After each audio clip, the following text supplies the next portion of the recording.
Hello everyone. I am Twinkle Dev, Research Associate with Environment and Waste Management Division. Welcome you all to the 2022 edition of TERI's annual flagship event, the World Sustainable Development Summit, being held virtually under the broad theme Towards a Resilient Planet, Ensuring a Sustainable and Equitable Future. This edition of WSDS is a matter of great pride for all of us at TERI, that you all, the speakers and the delegates, have been able to join us for this important milestone edition. Your support is instrumental in the success of the platform and our efforts. With this, I am delighted to welcome you all to the thematic track titled Reducing Plastic and Chemical Pollution to the Marine Environment. So before we get started, I would like to take a moment to mention that all the participants of the sessions will be muted and the participants have the opportunity to submit their questions anytime during the session in the chat box. We will try to bring these questions up during the session. Now, without further ado, I would like to request Dr. Suneel Pandey, who is working as a director at Environment and Waste Management Division at TERI, to give his welcome address. Over to you, sir. Thank you, Twinkle, and very good afternoon to all the distinguished keynote speakers and also equally distinguished speakers for the panel discussion. And we all know, marine litter issue, especially plastics contributing to marine litter, has become almost like a second biggest challenge after the climate change debate. And that is how a lot of research is now happening on tackling this issue. On behalf of Norwegian Embassy and the project team, which is led by NIVA, the Norwegian Institute, and also project partners led by TERI, Myogama, Toxic Links, SRM Institutes, and CIPET. We formally welcome you all for the very interesting deliberation here. We should showcase some of the work which the research team has been doing and sharing their outcomes with all the participants. And we hope the session deliberations will be useful to you all. Thank you very much. Back to you, Twinkle. Thank you so much, sir, for your insightful welcome address and setting the context for this session. Moving forward, I will now be inviting Dr. Marianne Olsen, who is working as a research director at Norwegian Institute for Water Research. And she has an experienced researcher, project manager, university lecturer, and speaker, and is trained as a marine biologist and holds a PhD in ecology and ecotoxicology. Over to you, Dr. Marianne. Thank you, Twinkle, and also thank you, Suneel. Dear distinguished speakers and participants, I'm honored by this opportunity to contribute to this event at the World Sustainable Development Summit of 2022, initiated by the Energy and Resources Institute, TERI. I have a few slides that I would like to share, so I will just share my screen. In a few seconds, I'll be back again.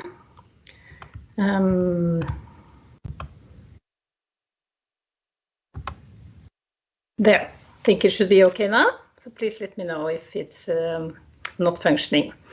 In today's thematic track, we will focus on the interlinked challenges of marine litter, microplastics and PFAS, hereby addressing pollution, which is recognized as one of the three global environmental crises, together with loss of biodiversity and climate changes.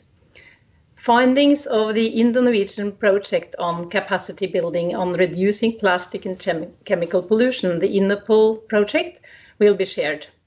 We will discuss the future directions and opportunities for further collaborative research and policy relevance. Bridging science and policy, looking into how science can be integrated into decision-making processes, is of special interest and relevance as we are approaching the second session of the 5th United Nations Environment Assembly, which will meet in Nairobi in the hopes of drafting the first international treaty controlling global plastic pollution.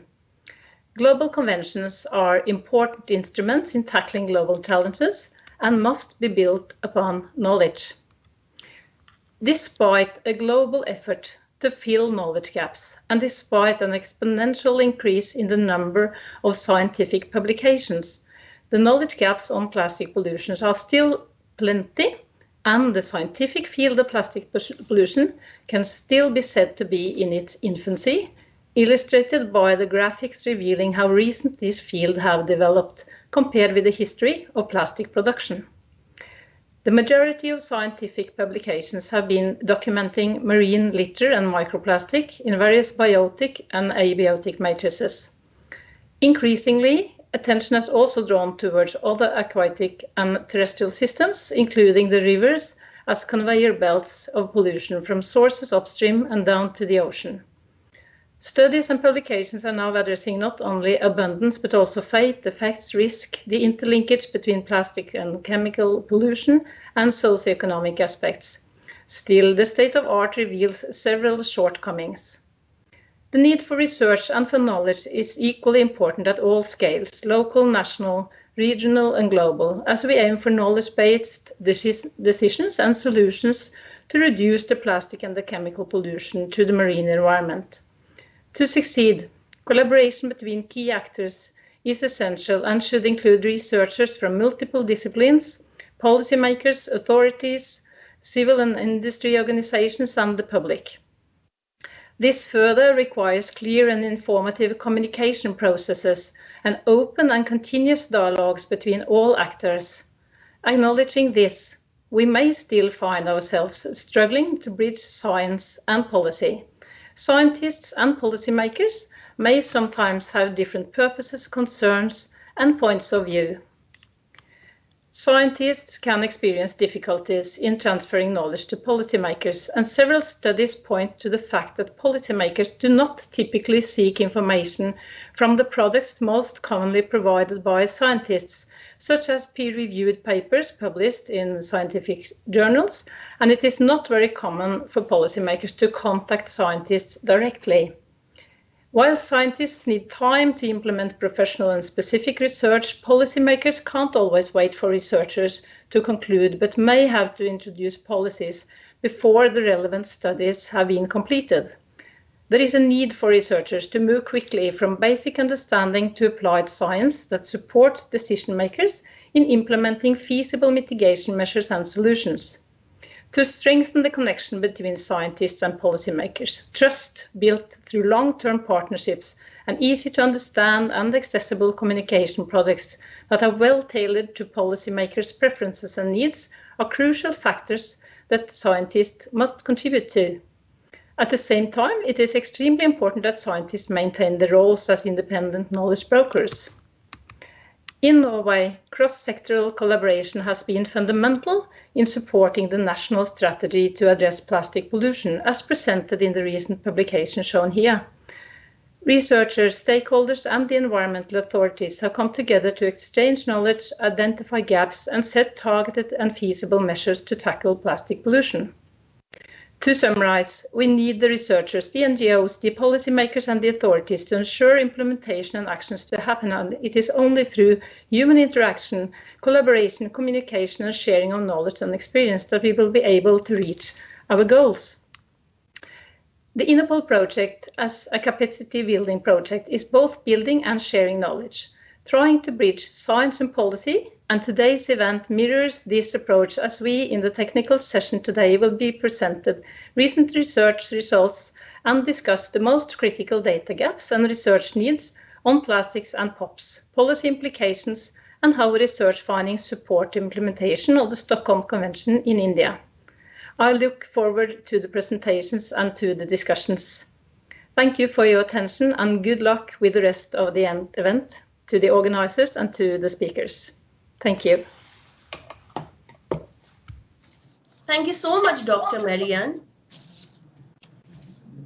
Now, coming up with more researchers in the field is the need of the hour today, as rightly pointed out by you, Dr. Marianne. And collaborations are really very important, as they are the key to developing of research on plastics and microplastics, as it will further help in bridging the science and policy gaps in the future.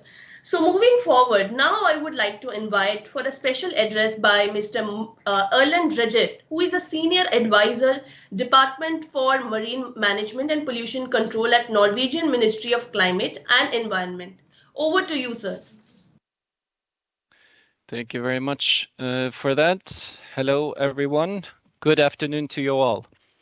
Distinguished guests, Mr. Special Secretary, ladies and gentlemen, I'm glad to be invited to address you here today. When I was posted at the Norwegian Embassy in New Delhi a few years ago, I got to attend the World Sustainable Development Summit on several occasions. Just like to say that the WSDS is an important platform bringing together a broad range of stakeholders to inform and discuss the most critical environmental issues we are facing today. And I hope that I can attend in person next time and enjoy the lunch in the middle of the India Habitat Center. Today we are focusing on plastic pollution, which is ravaging our planet at a time where we are facing multiple threats from climate change, loss of biological diversity, and pollution. While acknowledging Marianne's point that we need more science to inform decision makers, we do know enough to take action. Current levels of plastic pollution present a serious threat to marine life and human health, while also contributing to climate change. And the plastic pollution we can see with our own eyes is truly horrible. But the real horror scenario may be the damage done by invisible plastics, by the micro and nanoplastics. Just want to reference one peer-reviewed study that we recently saw, which identified more than 10,000 chemical substances in plastic production, of which over 2,400 are already identified as substances of potential concern, and most of these are not regulated. As we continue business as usual, plastic waste generation will double. Plastic leakage into the ocean will nearly triple, and plastic stock in the oceans will more than quadruple in 20 years. That is why Norway has plastic pollution on the top of its environmental agenda, and we have been working since 2014 to make significant progress at the global, regional, and national level. We are happy to share India's ambition to reduce plastic pollution, and I want to congratulate India on today's notification on the new plastic waste management rules, including the comprehensive guidelines on extended producer responsibility for plastic packaging. I think it's also important to recognize the banning of 20 single-use plastic items from the 1st of July this year in this regard.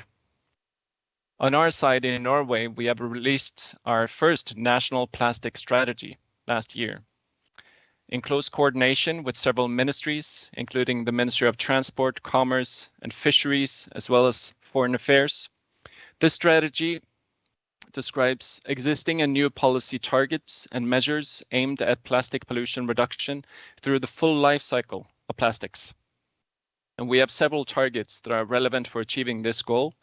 And as a part of EU's internal markets, we adhere to the shared European ambition on circular economy.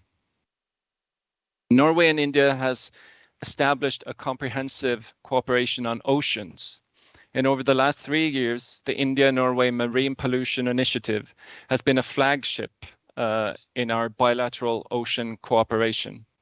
And we very much appreciate our technical cooperation projects, including the one we are discussing here today, led by NIVA, as well as our frank and open dialogue with the Indian government on potential policy options, both at the national and global level.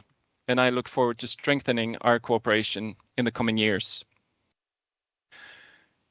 We also share India's recognition that plastic pollution is a transboundary environmental problem with a global value chain.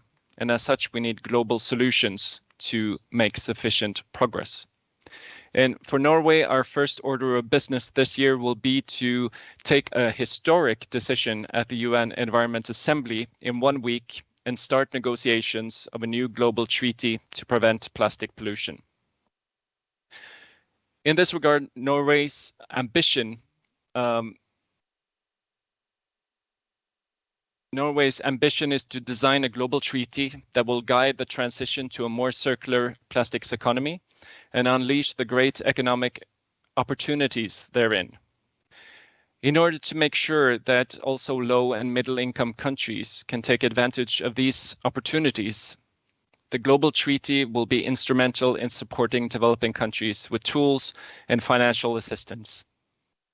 At this point, over 3/4 of UN member states have called for the start of negotiations.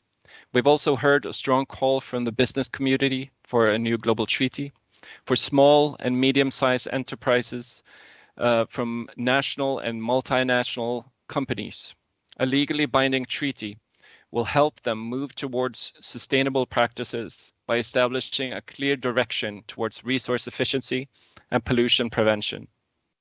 We think this will galvanize investment in circular solutions and disincentivize investment in products and services that generates waste. The global demand for an end to plastic pollution is growing more pronounced each day, and I hope to work very closely with the Indian delegation in Nairobi next week to make sure we heed this call. I would like to end by thanking both TERI and NIVA for inviting me to this event, and I wish you the very best in your deliberations on how we can take advantage of the research and the results coming out of this very important bilateral cooperation between Norway and India. Thank you very much. Thank you so much, Mr. Ellen, for your views and letting us know Norway's plan and efforts in the future. As we would also like to take them as our best examples and would like to replicate here in India as well. These are some good practices that Norway has been doing in the past and will be doing in the future. Thank you so much. We also have with us Dr. Rajeshwara Rao, who is IAS Special Secretary Niti Aayog, Government of India. Over to you, sir, for your special address. Yeah, thank you very much. I thank the organizers, TERI, for giving this opportunity. And it's very interesting to listen what are the initiatives and the plans ahead of in these coming months, what is happening. In Niti Aayog, friends, you are aware that we also started working with the various ministries focusing on plastic waste management of late, and resulting that we published the best practice models, because the challenge is urban India. We have about 8,000 urban towns and census towns are there. There, the awareness and realization in managing plastics yet to creep in. Though we have been thinking at policy level for quite some time, but a tier 2, tier 3 level, and also even in the class 1 cities, yet to realize the dangers to the public health on account of lack of plastic waste management. So UNDP, we try to interact with about 6 states, municipal commissioners and other pollution control board functionaries to gauge what is happening, what can happen in the plastic waste management. There is a great awareness getting created, but again, there is a lack of awareness about the technology options. There is a lack of awareness about the knowledge instruments, which not only NITI, all the concerned ministries, rural, urban, and also the Minister of Environment, we are trying to work on this issue. But anyhow, we have to work with the international organizations, think tanks, and also the global leaders, so that we deepen our understanding and also the effective management of the plastic waste. And yesterday, you are all aware that fortunately, much needed, much awaited plastic waste management rules have been amended. And yesterday night, I think this has been announced there. So this is the Indian governance system as a local self-government, as a third tier of the government. So we will be again involving them so that we will also guide along with other stakeholders on how do we do these things. And you're also aware that we also working on this circular economy, including plastic waste management, and also other ways are there. we constituted large number of groups in this involving the ministries, corporate sector, and also the private sector. And the reports are ready. So only action plans are needed. We will be apprising some of you as and when we will be developing or chalking out action plan, including regulatory amendments, legal legislative requirements, and also the other governance process. So we are working very actively on this. Perhaps you all will have an opportunity where you work with NITI or any of the Government of India ministries in the times to come. And also this India joined the Clean Seas campaign and also very actively participating in this campaign, where the plastic is again the major area of focus. So in the several fronts, both on the land front and also seas front, things are moving, but perhaps we need to scale up the things, address the technologies, address the communities, where because they have to play an important role and a leading role in perhaps working with the corporate sector, also the government sector. And perhaps these workshops and these discussions, these knowledge instruments and the findings of the discussions, all perhaps will help in a very cumulative manner over a period of time, so that India, not only India, but other nationalities, other communities also will have the benefit. And I compliment the TERI, and they are doing this flagship event for last 2 decades. It's a very appreciable thing. And also this time the partner organizations, Norwegian Institute for Water Research, Mugama Consultants, CIPET, and also the Toxic Link, SRM IST, Chennai, because this is a very good mix of stakeholders, government and also the non-government stakeholders. And we will be very actively will be participating in the efforts with you all. And these workshops are okay, formal platforms to share, to interact, and to address. But we also perhaps will meet separately, individually on specific issues wherever there are opportunities available. And NITI will be in the forefront to work with all the stakeholders, all of you, so that we will benefit this nation. We will also benefit the communities in the country. Thank you very much for this opportunity. Thank you. Thank you so much, sir.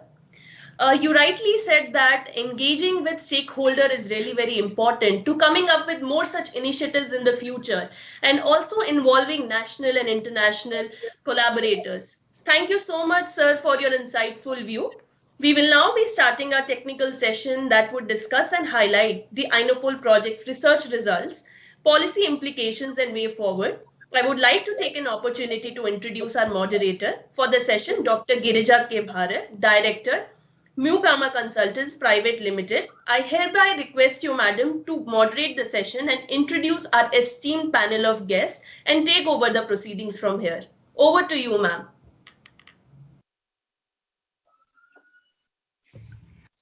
Thank you so much, Twinkle, for the kind introduction. Indeed, an honor to be part of World Sustainable Development Summit, and more importantly on a subject such as plastic and chemical pollution, which has global ramification. Really very thankful to Dr. Rajeshwar Rao, sir, for sharing his perspective, Mr. Erland, who shared this perspective of the Norwegian Ministry of Climate and Environment and the country's leadership in advancing issues of marine litter, Dr. Marianne, Olsen, and Dr. Suneel Pandey aptly gave issues of plastic pollution. Thank you so much for this. Well, we all understand that there is a need for systems in India. Many of the states, many of the cities and urban local bodies have done extremely well. Some are lagging behind, and there is a huge scope for the appropriate scientific way of plastic waste management. These are issues of global concern, growing concern, and due to inadequate waste management being a driver of marine litter and microplastic pollution, this potentially leads to rising levels of persistent organic pollutants, which is a class of hazardous chemicals that are toxic, resistant to degradation, and have the potential to be bioaccumulative and biomagnify in human body, animals, and ecosystem.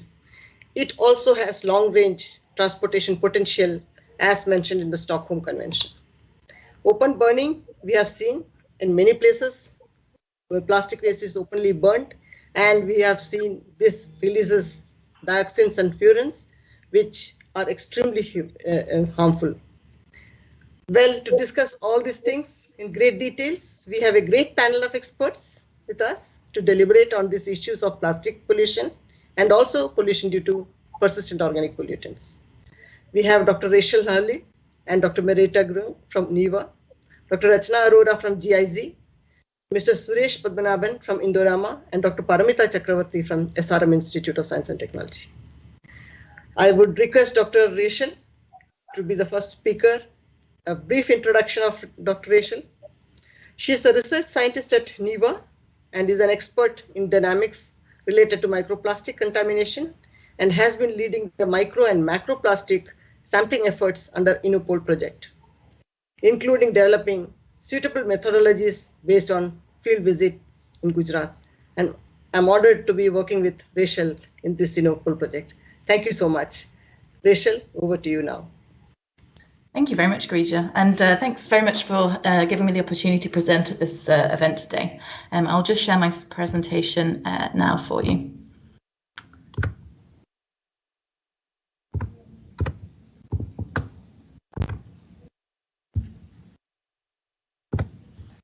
Okay, so today I will be talking about understanding riverine releases of plastic.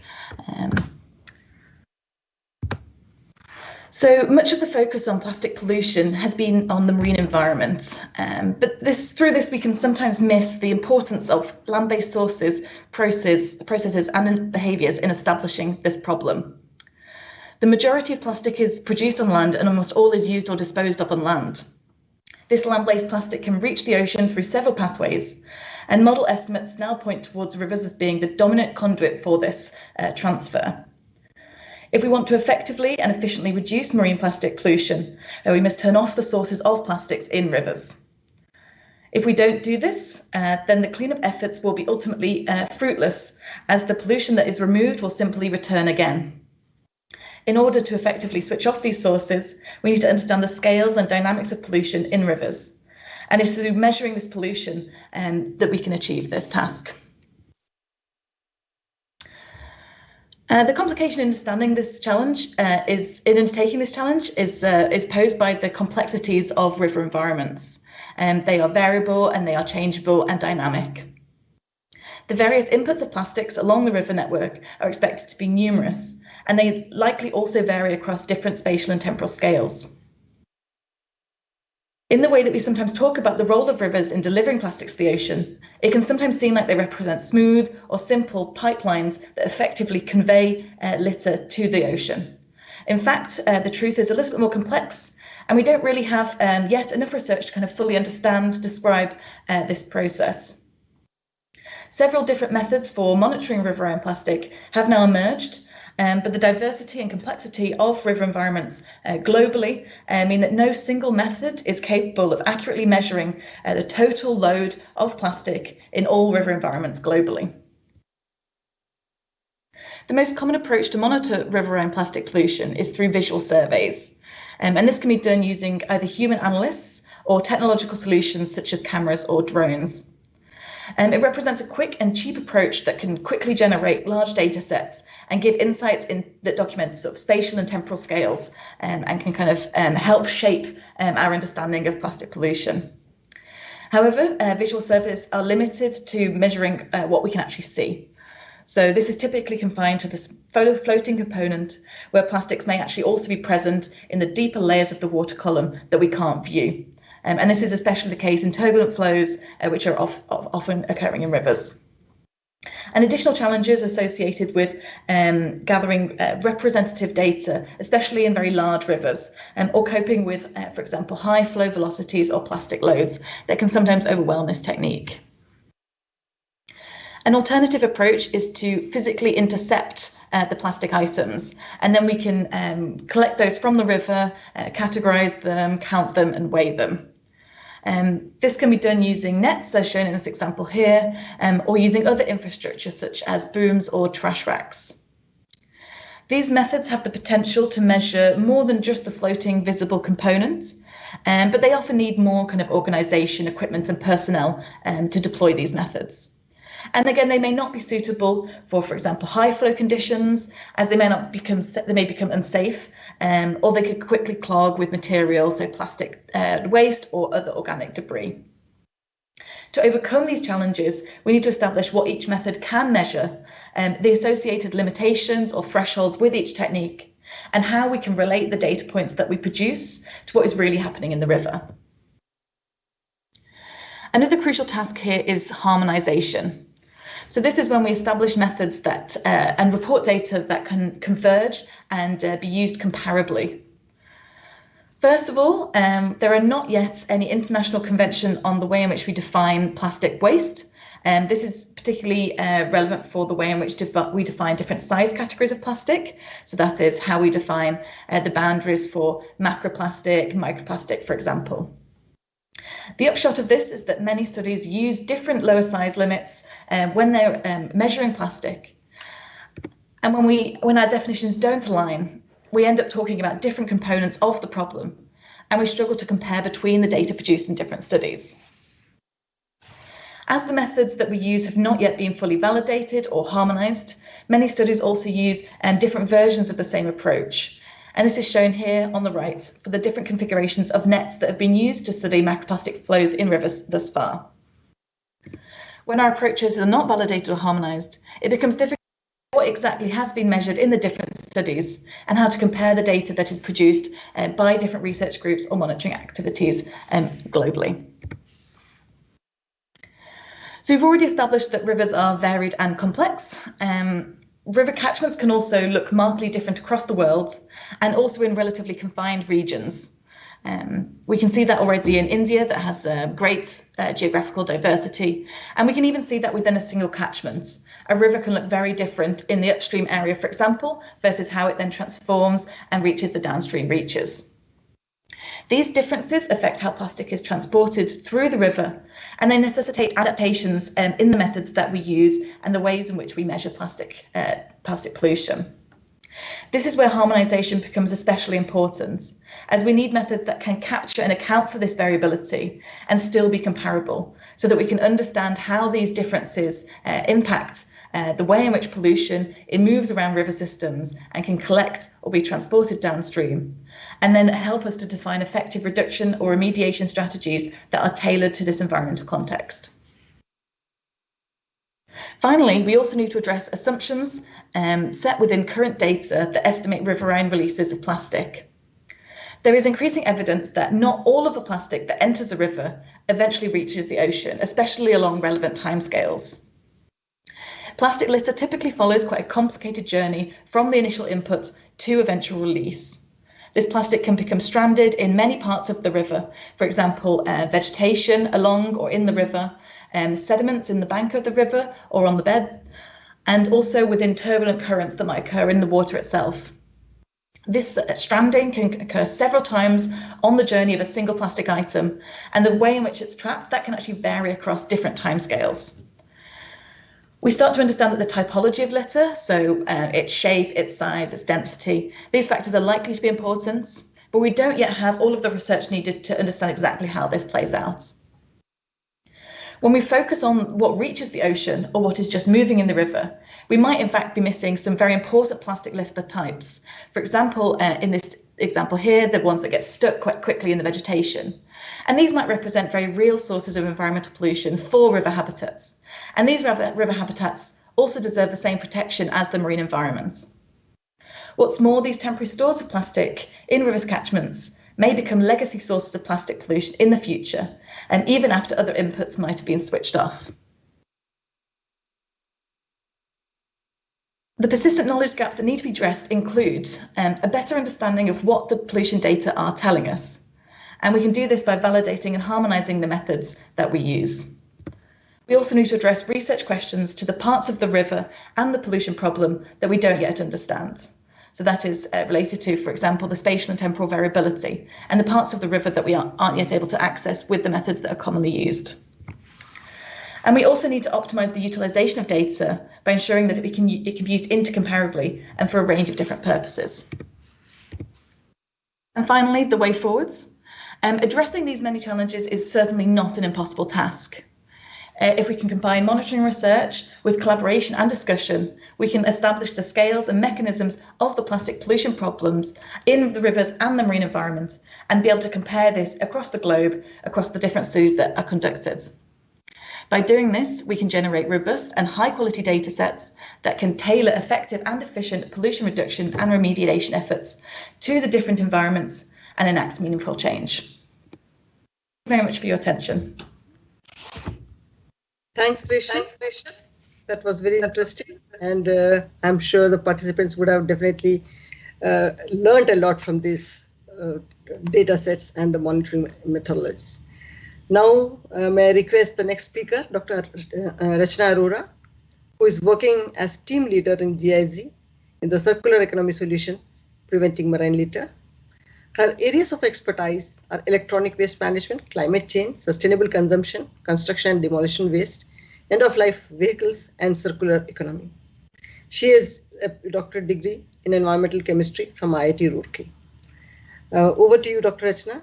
And for all the panelists, may I request kindly to keep it to 9 minutes.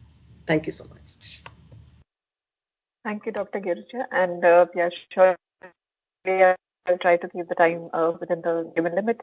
Yeah, I think the session already sets quite a good context to what I would be actually talking about.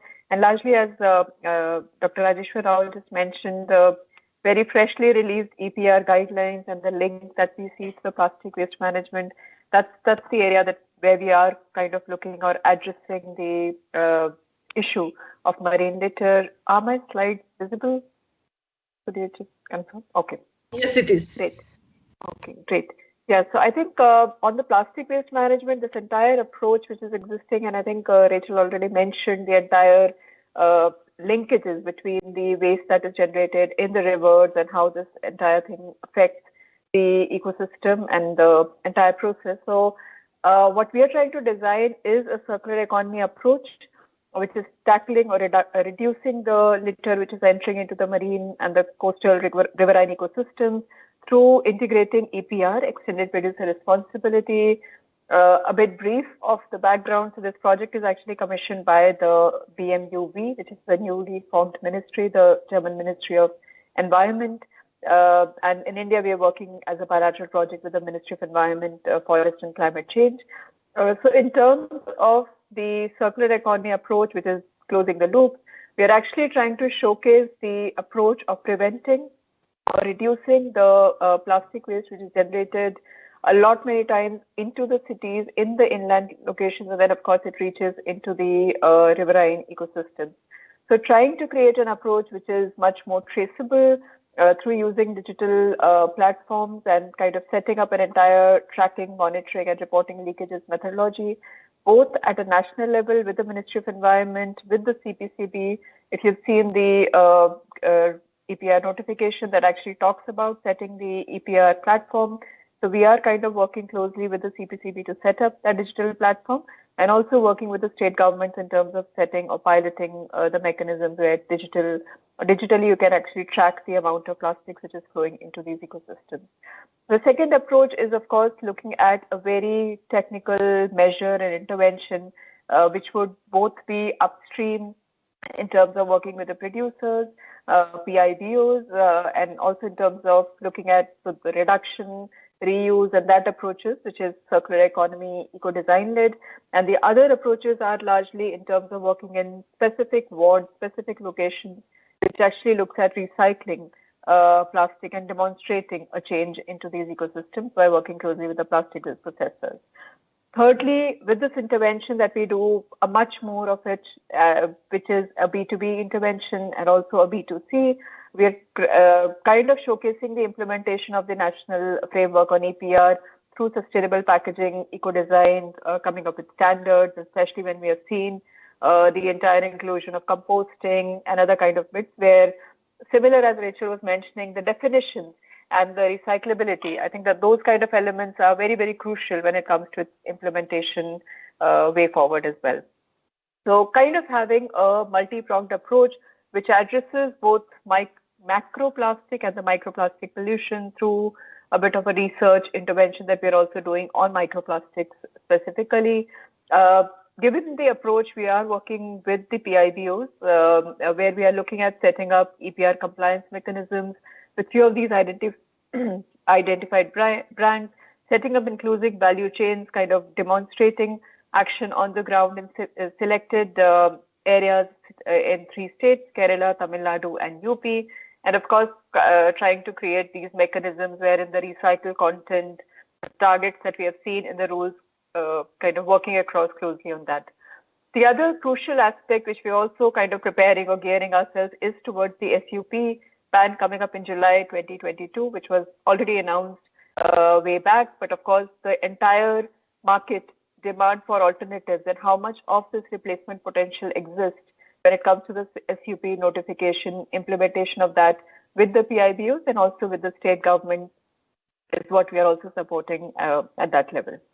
Then the EPR digital platform, I already mentioned about it. This is what we are also facilitating, so that traceability and the approach of data monitoring is much more tangible, and you can actually just figure out on how much of the availability of the plastic credits are there on the market and how do we actually ensure compliance around using this digital platform. For the SUPs, we are also kind of not just creating awareness and information sharing with the Ministry of Environment, but also creating a dashboard for them where they could actually monitor the entire state-led SUP action plan, which is also something that Ministry has actually sent out to all the state governments, the kind of working closely with 3 states, but also supporting the Ministry to set up this platform or dashboard at a national level. On the policy measures, we're looking through the plastic waste rules. Of course, there are a lot of opportunities when it comes to setting up guidelines, setting up SOPs, especially on the part of the recycling, because now a lot of things which is within the PIBOs and the plastic waste processors would actually rely on how do you monitor the recycling infrastructure and how much of recycling is actually happening on the ground. So kind of setting up guidelines around the recyclability and the monitoring of these plastic waste which is available or put on market as such. Looking at designing market-based instruments like DRS and other kind of economic instruments which are also to be enabled and kind of supported at the state level. So doing specific support at the state, looking at green protocols, SUP action plans with at least these 3 state governments is what we are very closely supporting and implementing as well. Then on the technological measure, as I was just mentioning, we are actually doing a series of assessments to actually figure out the technological demonstration measures which can actually reduce the plastic waste which is entering into the ecosystems by setting up inclusive value chains, working very closely with the informal sector and kind of creating that linkage which we right now see in the plastic waste rules as well between the urban local bodies and between the SPCBs or between the PIBOs. So it's kind of creating that ecosystem where you can actually set up a technology, but is also very closely looked at the monitoring both by the SPCB and also by the urban local bodies. Something I wanted to just highlight and bring to the notice was very recent, and I think this is where comes a lot of political will for a change, especially with regard to the SUP, because I think here you actually require a lot of public participation with the alternatives, acceptability, and the market push as well. We have seen the ban since a lot of years across different state governments, but still very recently the Tamil Nadu Legislative Assembly actually passed out a notification on the ban of the single-use plastic again, and also emphasized the need of revising their traditional bags, which are called the manjapai bags, which are these yellow colored bags. And this was launched by the Chief Minister of Tamil Nadu in December. And we have seen, given that launch, a huge kind of public engagement into this entire move. And I think there is a lot of change, especially with regard to the uptake of alternatives, revival of the traditional cloth bags, so that you can actually create a bit of awareness and also design these programs which are well accepted within the consumers as well. Yeah, I could go to the slide, which is largely to just show, because a lot of discussion was on microplastics. So we are just kind of undertaking an assessment of microplastics in these three states where we are working, in Kerala, in Tamil Nadu, as well as in UP, with these locations that we have just highlighted across the river Ganges, across the coast, in these locations, to actually look at the assessment, which is largely on the leakages, the river flux of microplastics, and of course the quality and quantity of marine litter which is into these ecosystems, and the kind of microplastics that is getting generated. And also coming up with a decision support system and thematic maps to look at across these coasts or across the riverine ecosystem, which would be a decision support system for the state government, for the SPCBs. This is still a bit unclear, but of course, at least to put it on a decision support mechanism, and maybe in the future with this entire microplastic, the approach on EPR might also become much more explicit, where the different companies come up with their kind of the chemical management guidelines and processes as well. So there is an action plan that we are looking at, which will also address the marine litter debris management action plan, and a dedicated web portal which would be handed over to the state as well as to the national government. A lot of capacity development across this space. We have seen the SPCBs, we have seen the government kind of talk about the microplastics which is across, but of course there you need a lot of capacity building in terms of leakages, hotspot analysis, and also happy to kind of connect with the Norwegian team to actually just see where there are possibilities to interact and take this further as well. That's the last slide, which is actually just talking about the entire approach that we are taking as EPR, looking at the upstream solutions, where in terms of working closely with the PIBOs, as I mentioned, looking at the design element, eco-design, and the recycled content, which has been mentioned in the guidelines and the notification, and also to address the downstream solutions. But we also see the need is to actually set up an entire collaborative ecosystem, because right now, given the entire responsibilities is on PIBOs, of course, it's important to see what kind of technology choices are available and how does different actors address this entire waste management issue, especially since the role of urban local municipalities, urban local bodies is so kind of like put in there, but maybe it's still not very clear of how collection mechanisms are looking at. So kind of setting on-ground, collaborative, inclusive value chains. And of course, it has to be much more sustainable so that you create that systemic change, which could be addressed through EPR as well. So yeah, thanks, and pleasure to be here. Thanks, Rachna. That was very interesting. And we, under this project, we have generated a lot of data and a lot of documents, which we'll be happy to share with you as we go along. Yeah. So now we have our next speaker, Dr. Marianne Guru. She's a senior research scientist at NIVA and has a PhD in bioorganic chemistry from Norwegian Technical University. Her research interests span from occurrence and effects of organic contaminants to using advanced chemical analysis to identify emerging contaminants. She has experience from several projects and that involve environmental risk assessment, including INOPOL. Over to you, Dr. Marianne. I would request again all the speakers to kindly adhere to time. We are actually running behind time now. And also all the participants to kindly pose your questions in the chat box, and we will be addressing it at the end of the session, technical session. Thank you. Over to you, Marianne. Thank you so much, Girija, and I must say it's a pleasure to work with you in the INOPOL project. Today, I will show how monitoring of contaminants and regulations are important for human and environmental health, and I will share relevant data for PFAS from Norway.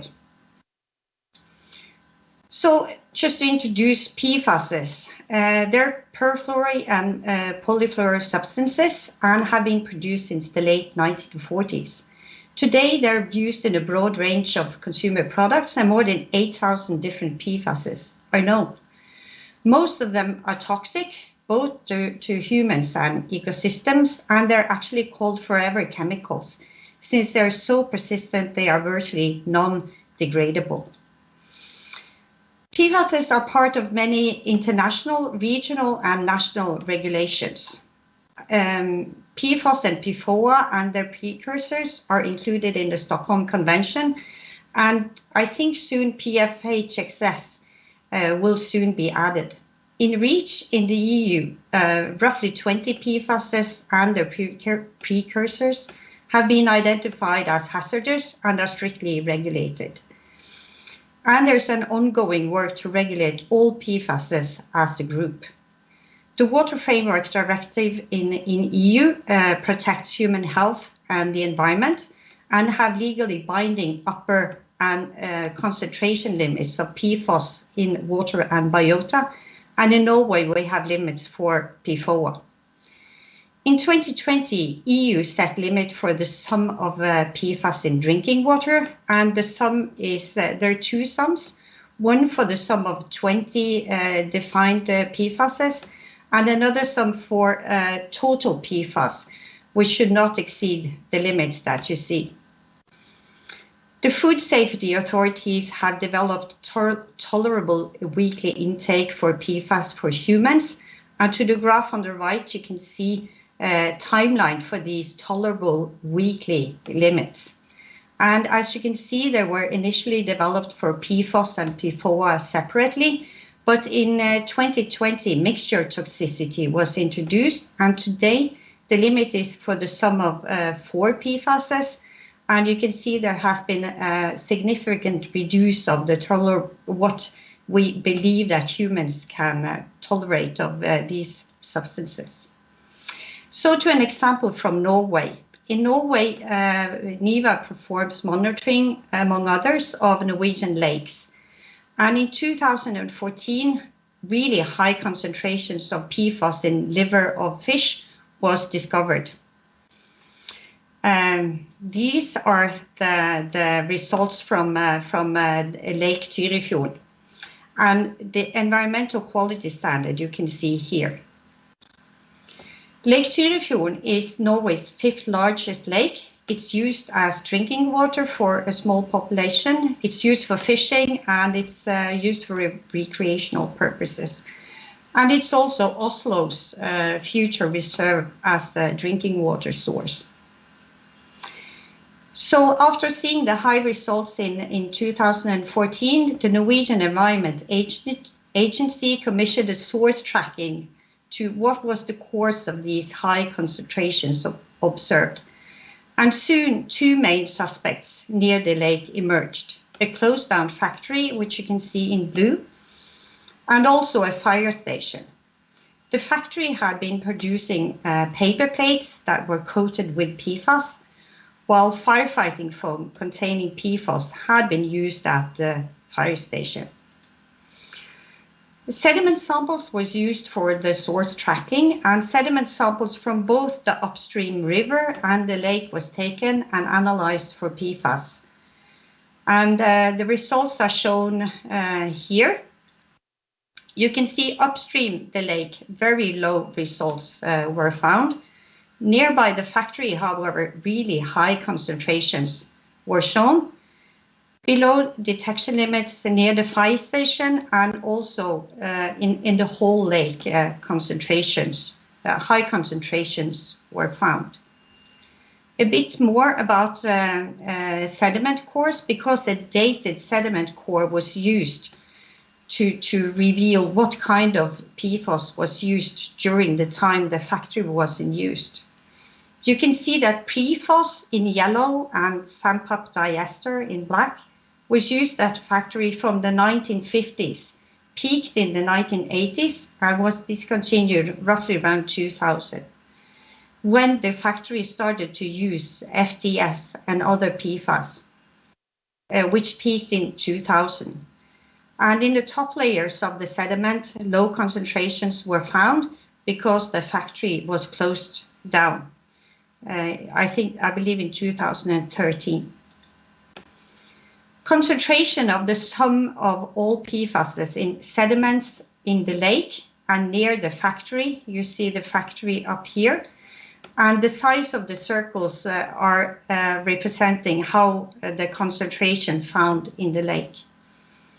Very high concentration were found near the factory, but in fact the whole lake has elevated concentration in the sediment as a result of the long-term use of PFAS in the factory. You see the structures of some of the main PFASs to the left, but PFOS and FTS, which were the main components used at the factory, dominate. Norwegian authorities, the food safety authorities, have issued a warning against eating fish and seafood from the lake. And this is a map taken from the link that you can see here. And notice that the warning is issued also for the discharging river where the factory was located. NIVA has monitored aquatic biota for 25 years in different monitoring projects, and you can see some examples here. And you probably recognize the Great Lakes with the high results from the lake, which then was further analyzed in later years and show the highest results of PFAS in fish and aquatic biota observed in Norway. The most data-rich project is this coastal monitoring, where NIVA is monitoring the whole of the Norwegian coast every year. Lowest results were observed in the pristine river, but please observe that all projects had exceedances of the legally binding environmental quality standard of the Water Framework Directive. So what about drinking water from Lake Tyrifjorden? Recently, NIVA analyzed the 20 drinking water sources, covering roughly 40% of Norwegians' drinking water, the population, I mean. Here I show data for PFAS in nanograms per liter, and they're ordered by the median concentration. You see that the data from Lake Tyrifjorden here are clearly higher than many other drinking sources, only surpassed by a lake that is located near an airport where they had used PFASs. No lake except the lake near Tyrifjorden exceeded the environmental quality standard, the maximum allowable concentration of the Water Framework Directive, but the lake near the airport exceeded the environmental quality standard. Just another example, in Norway, Environmental Agency collects data about the chemicals produced and imported in Norway. And Erik, who is working on the Innopol, and myself collected data on PFAS used in products in Norway between 2009 and 2017. A total 249 tons of PFAS was imported to Norway during the 9-year period. We registered which kind of products the PFAS were used in, and you can see that the light blue dominates, at least early in the period. The light blue means that the PFAS are used in fire extinguishing foams. But later in the period, this has switched after Norway banned PFAS in fire extinguishing foam. But the amount that we imported was not reduced. We see after 2013 a more diversification of products that PFAS are used in. So I think it's important to know what kind of products that POPs are used in. So my take-home messages are that environmental monitoring is important for discovering environmental hazards. Legally binding limits for environmental and human health aid focusing activities, for example, for hotspots. A registry of chemicals used can aid the authorities and where to put their focus. And lastly, but not leastly, regulations and management are essential for the environment and for human health. That was my presentation. Thank you for a lovely day here with you. Thank you. Thanks, Marita, for that great presentation. Over to our next speaker, Mr. Suresh Padmanabhan. He has more than 3 decades experience in polymer manufacturing and business development and has worked in India in multinational companies like SABIC and currently with Indorama Ventures in Bangkok. The group is committed to sustainability practices across global operations. Over to you, Suresh. Hello, Dr. Girija. Thank you very much. Thanks to WSDS and TERI. And I know TERI last more than 1 decade associated with various the business partners doing the sustainability audit and supporting. It was a great pleasure when I heard just a day before from TERI that I've been invited to participate. It is my pleasure to do that and sharing with our the chair people here, Dr. Rao, and those who are present here. So I would like to take it. It is a very interesting and to see that about the sustainable circular economy. So can you see my slide? Yes. Yeah. So this is Indorama. About the people must be knowing the name. This is Indorama Ventures Limited. It's a Bangkok-based company. It's a global presence producing the polymer and also vertically integrated chain with polyester fiber and also the chemicals and by feedstock. And we produce around more than 6 million ton capacity. We do also the recycle, sustainability, closer this thing. So this page.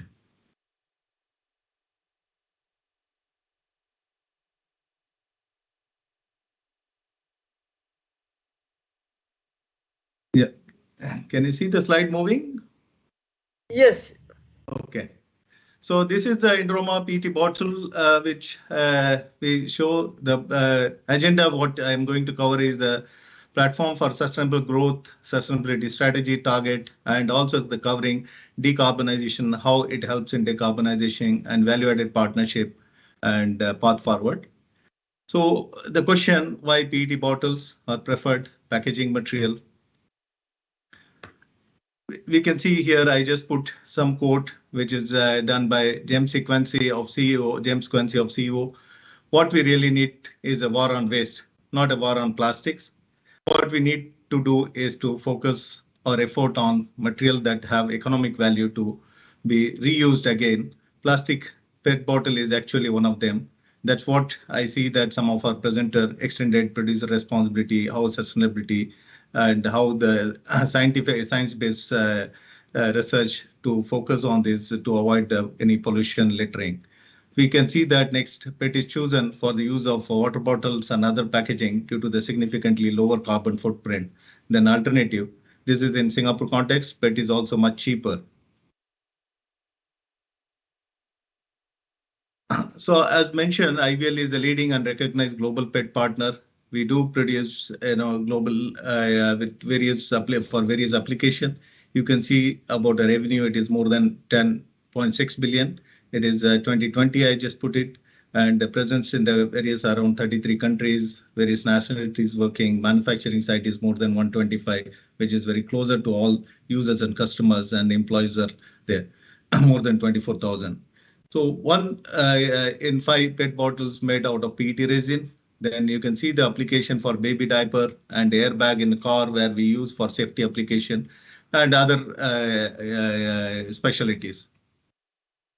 Here, platform IVL is globally vertical integrated, diversified, and concentrated around PET. It has a value chain. You can see integrated oxide, combined PET, and fibers. We keep building on a global local footprint to deliver value-added sustainable PET solutions. You can see that 56 cities and 22 countries, what we have shown the combined PET footprint. So why PET is the right choice? About also the LCA has been done extensively. It shows that PET is found to be the better one. PET bottles, the price comparison, GHG emission, marine toxicity, human toxicity, where it is compared with the other, which was used around 5-6 decades back, and slowly that moved and embedded in everyone PET in the life for using, and it is a safe and sustainable. Going forward slide, we can see that. And I put in the right side that laws requiring recycled content, what our just colleagues or members presented here. Minimum recycled content, European Union, which has brought is 30%, and US is going forward 50% by 2030. PET bottle collection in European Union is 90% and Japan is 100% by 2030. And this is again a plastic tax. This brings more focused and more cautious. The people, if it is not having recycled content, there is going to be a plastic taxes, so that all producers will be incorporating this, so that will minimize any littering or going for burning, what you mentioned, Dr. Girija. Recycle content as a commercial advantage, 100% of packaging recycle reusable by 2025. Some of the brand owners, you see Coca-Cola plastic bottles from made 50% recycled material by 2030. PepsiCo say 50% recycled content, and bottles made from 50% rPET by Danone. Like this is the few I put as a case here. So combined PET, what we talk is a strategically positioned to capture growth across key market, both in recycled PET and virgin PET. Or we have shown that there is a continuous growth for the PET polymer. Emerging markets, there is a 7% growth. Developed Asia Pacific, around 3% growth. North America, 2% growth. And Europe, there is a 4% growth. This says that there is a continuous, what we have put that 2025 and also going beyond. There is a growth for this, but it is a very good approach on collection and recycling. So this becomes a lower CO2 footprint and sustainable polymer. So continue pursuing growth in both virgin PET. India is one of that, as recently we saw that some of the announcement, how cautious and technological evaluations and approach to validate and use this rPET B2B so that it will be useful. Presently, around 95% collections, which is going for fiber and other applications, but going forward, it will be for packaging applications also regulatory with careful approach. So invest strategically rPET, what we do that Asia, we have committed, it will be coming times to our customers and global partners will be saying how we are going to develop this with the partners in Asia. Growing rPET and SPS volume, we call this single pallet solutions in US, Mexico, and invest strategically rPET in Europe and other countries. To capture this growth, we aim to be a leading rPET producer within 5 years. So what we committed 2025 and going forward 2030 also.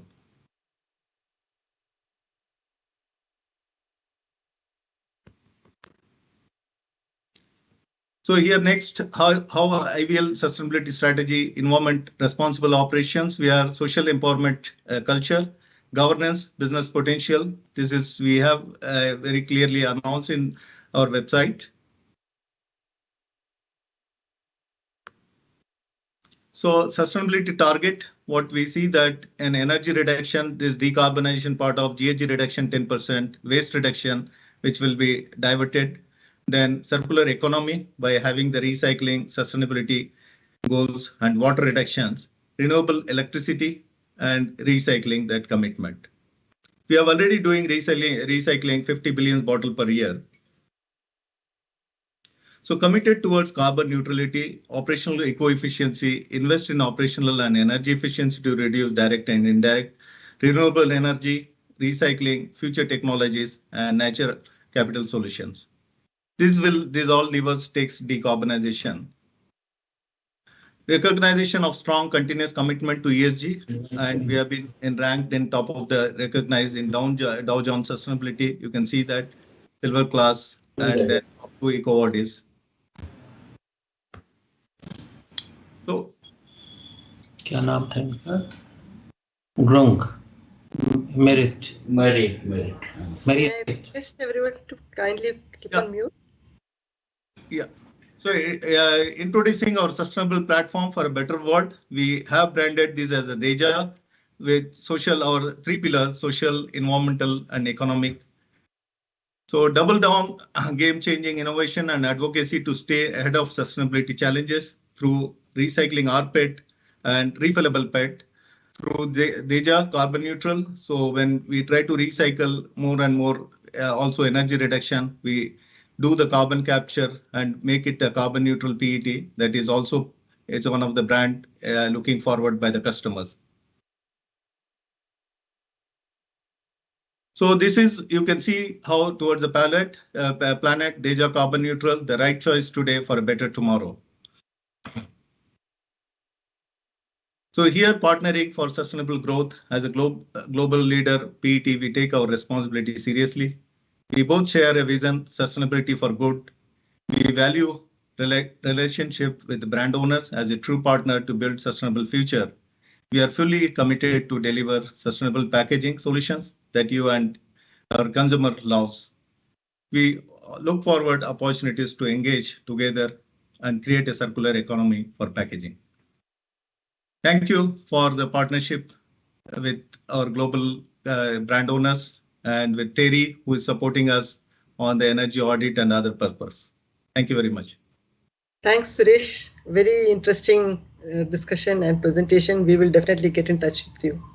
Thank you. Now we have our next speaker, Dr. Paramita Chakravarti. She is an associate professor who leads Environmental Science and Technology Research Group at SRM Institute of Science and Technology. She is intensively working on freight, transport, and cost-effective remediation techniques for legacy and emerging organic contaminants. Over to you, Paramita. Floor is yours.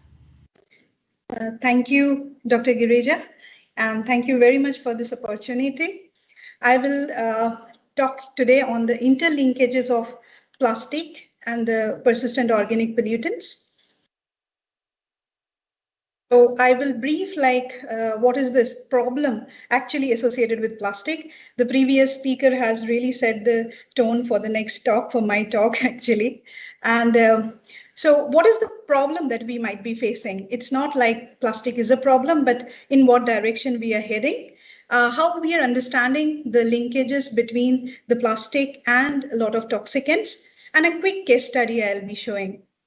So this is our problem statement. Like in India, we face the problem not because of the waste, but also the how we handle the waste. That is very, very essential. So littering in the riverine or the marine environment, open burning, openly dumping waste, especially plastic waste from different segments, is actually a very, very important arena that we need to cater to. We have already seen a lot of model work and a lot of other researchers, open burning is leading to emission of a lot of toxicants, especially in the developing economies. And many of these toxicants are being semi-volatile. They are more there in the atmosphere. And in the recent years, we are also seeing that developing economies are taking care of huge quanta of electronic waste. And this is taken care by the informal sector. And so that is creating, again, another big problem. And we are seeing that, especially to get the precious metals, then these informal sectors are not able to handle the plastic waste, especially when taking out the precious metals from the plastic cables, or even openly dumping some of the waste sludges that can create and emit a lot of toxicants and persistent organic pollutants, such as dioxin, furans, dioxin like PCBs. And not only that, this also emits a lot of plastic additives and several other organic contaminants in the atmosphere and in the other environmental matrices. Again, we had been talking today, the marine litter. Marine litter is a problem, especially the plastics in the marine litter, where it can be associated with, again, a similar kind of waste, because similar kind of pops coming out, especially associated with the leaching of this contaminants from the marine litter. So these are the problem areas. But again, it has been aggravated because of the pandemic. too much of use of PPE, protective equipments, and which is ending up like a lot of masks, and even has already come up like Asia Pacific would be loaded with this kind of plastic waste. So that is the problem area that we are now facing in terms of plastic waste. So with this keeping in mind, when we started with the Sinopol project, we all came together and started understanding like what are these chemicals, how would they come up? And we had an understanding of a hypothesis that different kind of waste coming in the Indian waste stream, which is coming from the open dumps or even the electronic waste, biomedical waste, marine litter, industrial waste. All these categories can be contributing in a minor level or in a significant level or somewhat in the intermediate level to the release of several kinds of organic contaminants, especially persistent organic pollutants. And in this regard, like two important factors that are very important, because many of these chemicals are used as plastic additives, especially flame retardants like polybrominated diphenyl ethers, or sometimes when this open burning is taking place, a lot of byproducts are coming out, which are also equally very, very toxic in nature. So leaching of the plastic waste in the riverine body and leaching of this contaminants is a concern, and open burning definitely can lead to like more release of this contaminants. So a quick case study, what we did in the Inopol project. So the Inopol project covers two important cities of Gujarat, Surat and Vapi, catering to the two riverine belt in Daman Ganga in Vapi and Tapi River in Surat. And we have catered to the upper, middle, and lower stream of the lower catchment areas of these rivers in these two cities. We have gone for a very important, and it was very useful actually during this pandemic phase, a passive air sampler, polyurethane foam disc passive air sampler. We have also sampled the surface sediment, soil, riverine water, and even we have collected bovine milk samples from these locations. And we did an initial case study in 2020, December 2020. And you can see these are some of the hotspot areas where open burning was taking place when we were collecting samples. And my scholar Sarath, he was also, it is just this river belt is this area, what you are seeing here. So the activities that are taking place along the riverine region is also very important for the release of this toxicants, is what we are trying to understand. So what we did, we collected the samples, we had a high-end instrumental analysis, and we have also done modeling of the atmospheric contaminants, the trajectory modeling. So what did we see basically? Like if you see here, IPOPs, which are, we have categorized the POPs into two categories, industrial POPs and pesticidal POPs. And we had three important transects, the residential areas, the industrial areas, and the open dumps. If you see the industrial POPs and the pesticidal POPs, you don't see much difference in the levels when it comes to the three transects, because these are the pesticides which are used for mostly nowadays for vector control, even though they are banned. But especially DDT, I think during pandemic we had been using a lot, which is why the high levels of DDT is because of PPDDT. But industrial POPs, if you see interestingly, they are much higher, even in terms of the flame retardants, they were much higher in the open dumps. It was after the lockdown phase, so industry started resuming back. And importantly, if you see the soil or water or sediment segment where we have taken from the industrial or open dumps areas, we are seeing that most of these POPs, especially in the open dumps, were actually in the elevated level, or really it is comparable like to the industrial areas. So this is one significant arena that we have to look up. It's not just always the industries, but how we handle the waste could be an important area to look at. So open burning, what we are seeing when we are seeing in the atmosphere, we got into that there is emission of a lot of these contaminants in the atmosphere. And we are also seeing that this contaminants levels has increased drastically since we saw the previous study in 2007 through 2020, like almost 2 decades. There is an increasing trend what we are seeing. due to monsoon, this atmospheric contaminants can deposit on the river, and there can be some partitioning onto the sediment, which is what we are trying to understand. And we are seeing a lot of heavier molecules in the soil and the sediment, because this might be acting as a sink, as a secondary source for, again, this contaminants. While we are drafting the model, we are trying to understand that the darker the color, reddish color, means more amount of time the contaminant is spending in that region in the atmosphere. So if you see, like, the contaminants has a good residence time in our targeted sites, which was mostly in the open dumps, if the colors are really dark. So not only the contaminants are released, but they might be resuming there for a longer period, which is a signal for us. And with this small case study, we have much more work coming up. I won't take much longer. So this is thanks everyone for listening to me. And as a part of InnoPol project, we are coming up with more such important data set and might help the policymakers. And with this, I thank you all for listening, and thank you very much. Thanks, Paramita. That was extremely well articulated, and we are happy that our project findings have been discussed here. I'm sure this is going to be of great interest to participants and other co-panelists here. With this, we conclude the technical session for today, and we have a few questions coming up. So may I request some of the questions to be answered by the panelists. The first question is, how does the research findings support the implementation of Stockholm Convention in India? So I would request POPs group, Paramita, Marita, or even me could answer this question. So Marita, you could go ahead.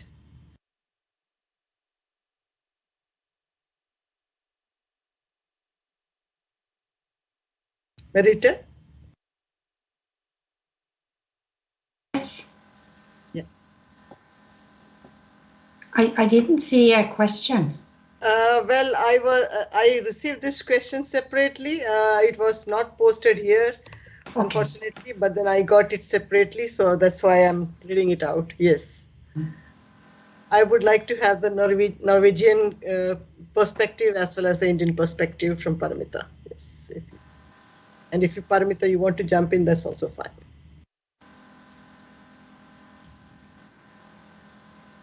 Paramita, I think maybe you should go ahead. Surely, sure. Yeah, sure.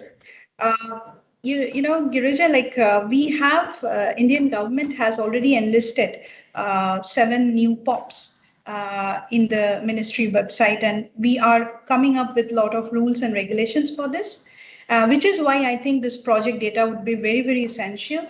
And some of this, and we have targeted all these 7 new POPs. So the data actually I was showing was from the new POPs. And in that regard, I think we are in a very good direction where we are trying to take a lot of actions. But then again, for example, if you take the example of DDT, which is like banned globally, we have also banned. But for vector control, sometimes we need to use it. And during this pandemic, what we are seeing is definitely a very important message that we had to use it. So the rules and regulations, what would be coming up also depends on a lot of data that would be generated, not only from our project, but also a lot of researchers that they are working on. So Indian government is working on it, definitely. Thanks, Paramita. And to supplement that, in fact, we have this National Implementation Plan, NIP, which has implementation plan for the first 12 POPs, which we call the dirty dozens. But later on, we have lots of POPs which has been added to the Stockholm list. It is now currently at 33. And the 7 new POPs which Paramita was saying, about which Government of India notified in 2018, there is a notification, but then there is no action plan, and the implementation plan is very, very critical in taking it forward. Yeah, so first is National Implementation Plan for the new POPs is essential, and also action plan for phasing them out. I hope this answers the question. The next question is to Indorama colleague Suresh. How does Indorama use recycled plastics for the PET bottle? Suresh, over to you. Thank you, Dr. Girija. And you know that just our panelists and you've also mentioned Dr. Rao and other members here that Asia, the regulations are coming up. It has been issued now, single-use plastics and other aspects. But in Europe and America, our colleagues here, those knows that it has been great demand, and all the brand owners been asking for 30% by 2030, and then 2050, 50% and more. And these collections are somewhere, it is a very clean and disciplined way in some of the country in Germany and other places in Europe.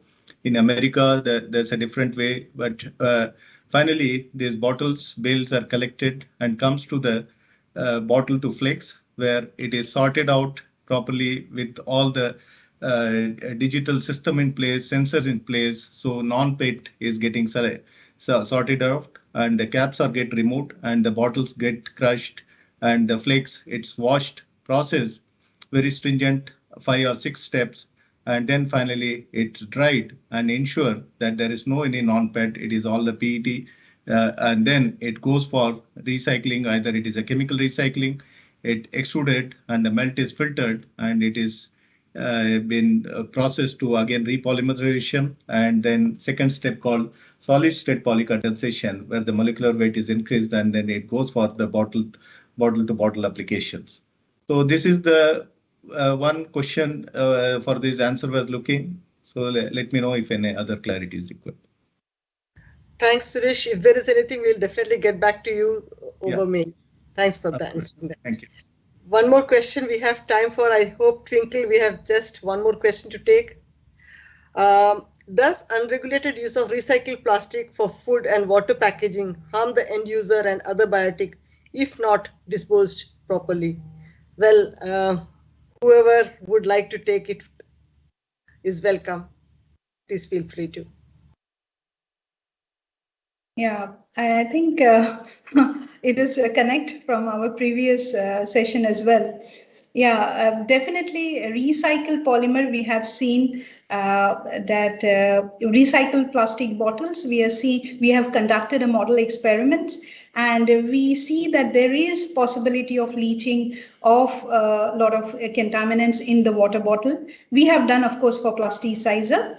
And at a higher temperature from recycled polymer, I'm telling, like the locally available recycled PET bottles we saw, and definitely indiscriminate use or improper management of this packaging material, or again using it, recycled polymer, using it for packaging, it is actually not advisable, I guess. But most of the well packaging food, it is not there. But definitely for drinking water, we do have a lot of sources of recycled PET bottles in India, which we have also checked for a lot of other POPs, and it was also high. So a lot of contaminants were seen in those bottled water. It could be for groundwater also, but plasticizer, all the packaging materials also were tested separately, so we could get a connect for recycled PETs. So I can add to this what commented Dr. Pramita, and this is what happens. Sometimes it is wrongly used, as rightly mentioned. PET bottles, it is used for water packaging, juice or carbonated soft drink. What happens where there is not awareness and people put the fuel, people put any chemicals and then put it and again reuse, and then they discard it and it goes somewhere. And some of the chemicals which is there, if it is not properly cleaned, it will affect.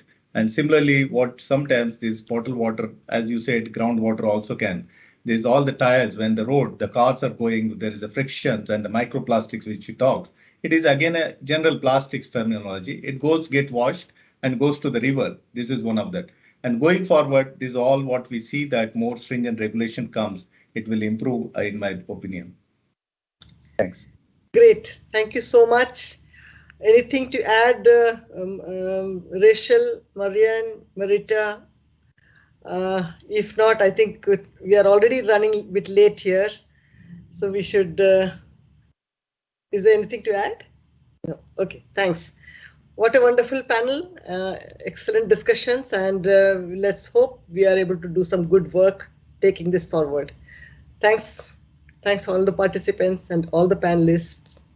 Over to you, Twinkle. Thank you. I would like to thank all the panelists and especially our moderator for having such an absorbing session. Now, if there are any questions, I would like to now invite Mr. Satish Sinha, Associate Director, Toxics Link. Over to you, sir, for the closing remarks. Thank you and good evening, everybody, all the panelists, participants, and the officials who have been participating in this. A very insightful discussion on this topic of plastics and its impact on marine life or marine ecosystem. I think let me start by saying that the connect between science and policy is so important and so relevant to this topic. Because plastics as a material has been perceived to be benign, absolutely. But when I heard the minister talk, he said that plastic today has about 10,000 chemical substances in it. And out of it, 2,400 are chemicals of concern. Now that makes it so hard to believe that it could be benign or it is of no danger or threat to environment. That's one point. And that is why science plays a very critical role in trying to understand how these chemicals have been added, what are the impacts of this chemical, and what does it do to the environment. And today, fortunately, because of this reason, that even the most developed nations of this world are finding it hard to deal with this material. And they're looking for global solutions. Countries like India, Pakistan, Bangladesh don't consume so much of plastic. We just consume about 17 million tons production capacity of India, and out of which India recycles about 50%. So it's not that it is here, but the global average of recycling is 9 to 12%.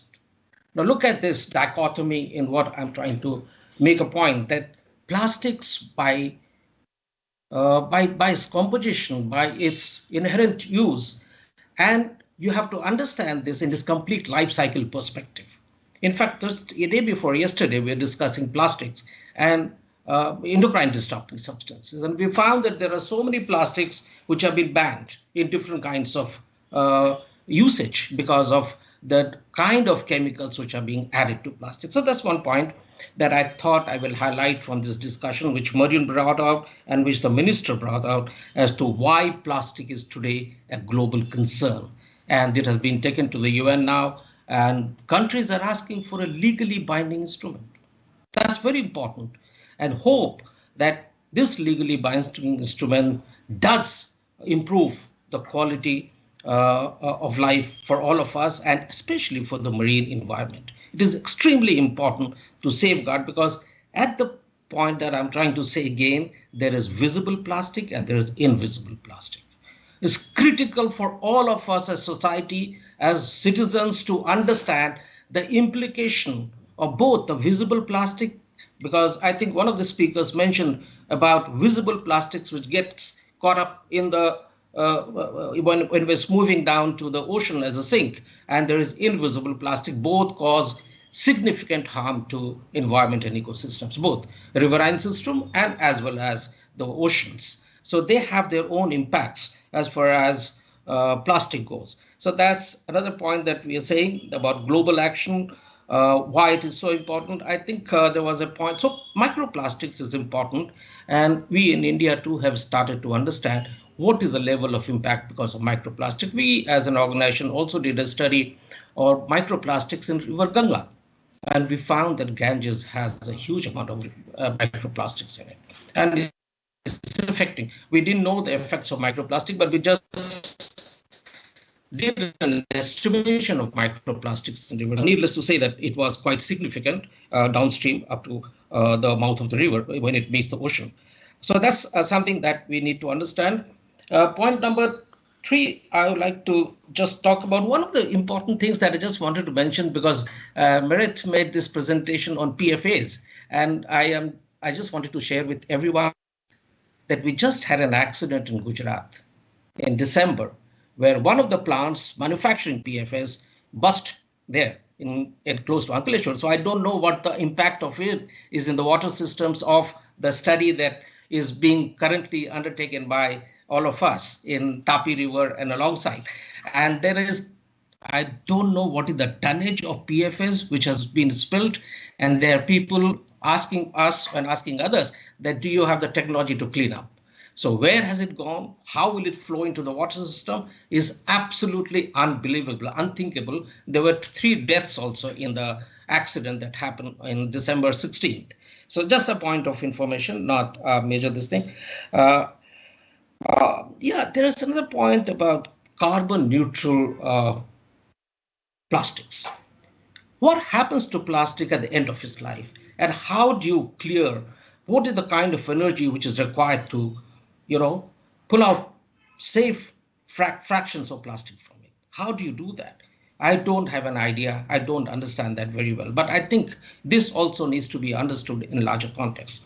And when you deal with plastics with so many layers of chemicals in it, how safely can you recycle it or bring it back into the material fraction? I think circular economy, when it starts to deal with it, it is very important to understand that both toxicity and circularity are not compatible. They are not complementary. They need to be decoupled.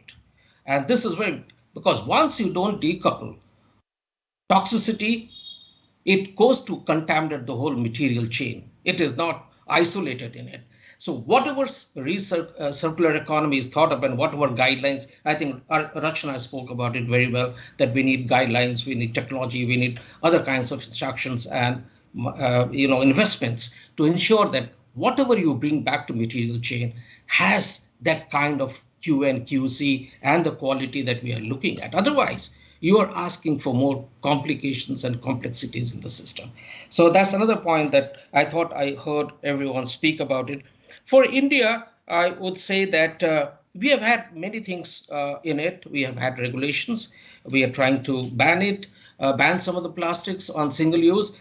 Also, India took one important decision that it banned import of plastic waste. In 2019, I think it banned. After China banned it, we also banned it for a reason that most of the plastic waste from all over the world was landing up in South Asian bloc of countries because it is much cheaper to recycle it here.